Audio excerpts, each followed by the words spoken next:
Hello friends, this is physiotherapist doctor Shruti Parekh.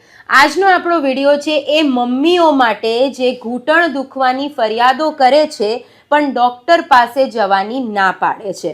તો આજે શીખીએ છીએ કે મમ્મીઓ ઘરે બેઠા કોઈ પણ એમના કામ કરતાં કઈ એક્સરસાઇઝ કરી શકે છે જેના લીધે એમનું લોઅર બોડી છે, જે એમના પગ છે, એમના ઘૂંટણ છે, એમના હિપ જોઇન્ટ્સ છે એ સ્ટ્રોંગ રહી શકે. તો ફર્સ્ટ ઓફ ઓલ આવી રીતે બેસવાનું છે.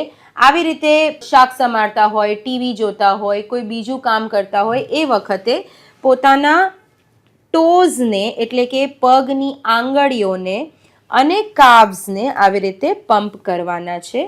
આ એક્સરસાઇઝ મમ્મીઓ ગમે ત્યાં બેસીને કરી શકે છે. This is the first one. Second exercise, જ્યારે બી મમ્મીઓ આરામથી બેઠી છે સોફા ઉપર અથવા તો ચેર ઉપર, બેકને સપોર્ટેડ રાખીને ત્યારે એમના બંને પગ ઉપર કરી એન્કલ્સને પોતાની તરફ ખેંચી થોડું સ્ટ્રેચ ફીલ કરી અને નીચે મૂકવાનું છે.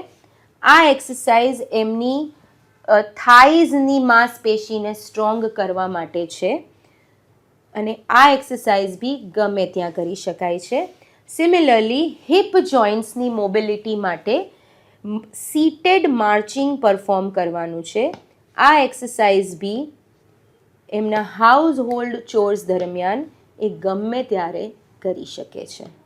So these 3 are the basic exercises for lower body જે આપની મમ્મીઓ ગમે ત્યારે ઘરે બેસીને કરી શકે છે. Thank you.